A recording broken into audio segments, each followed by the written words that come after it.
Good morning, boys and girls. Welcome to Rudy's Workshop.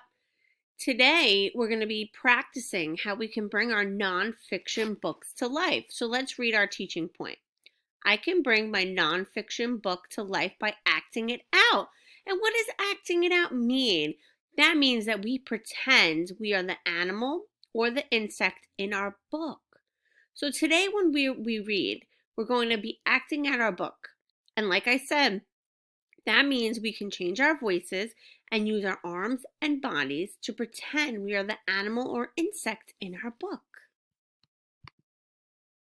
So remember when we were in the classroom and we read the 3 Billy Goats Gruff and Caps for Sale? Those books were fiction books with characters and they spoke to us with dialogue. That means that they spoke back and forth to each other.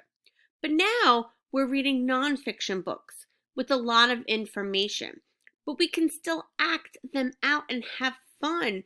Just because a nonfiction book doesn't have dialogue doesn't mean that we can't pretend and that we can't act it out just like we did in our fiction books. So let's look at a book that we've read before. So today I want to teach you that readers can bring the book to life by acting out the actions in the pictures and in the words. You can match your voice to what is happening and use gestures and actions to add to what is happening. That means that you can change your voice, you can use your hand, you can use your body, and I want you to pretend you're just like the animal or the insect in your book as you read. So sometimes we have to reread our pages to act it out. And what does reread mean? That means that we read the page again so that we can practice how we can act it out. So let's look back at our nonfiction book about baby tigers. Let's see if we can act some of it out together. So let's read this page and see if we can act it out. So this shows 2 baby tigers and it says, then they wrestle, they growl as they play fight. So I'm going to go back and I'm going to look at this picture and I'm going to think to myself, how can I act it out? Well, I see that the baby tiger has his mouth open and it says in the sentence that he's growling. So I'm going to do it again. Then they wrestle, they growl as they play fight. Can we growl and act out like the tiger? We did. We can growl, roar, and pretend we are just like the tiger in this book. All right, let's try another page. Let's see if we can act it out. Let's read and see how we can act out this page. Sometimes the cubs practice an ambush. They pounce on mom.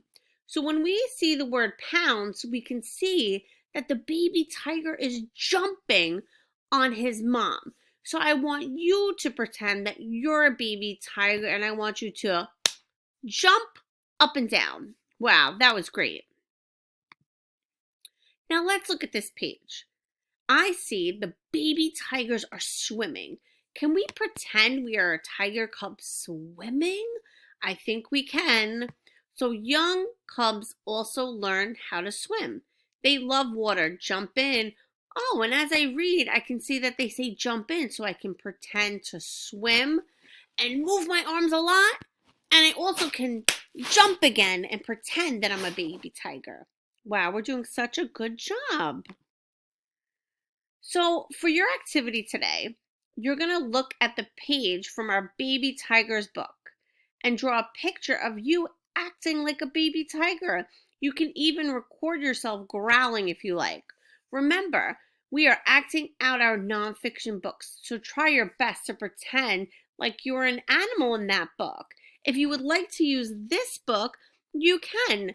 Just scroll back and use one of our pages from our text and pretend that you are a baby tiger. I can't wait to see all of your work.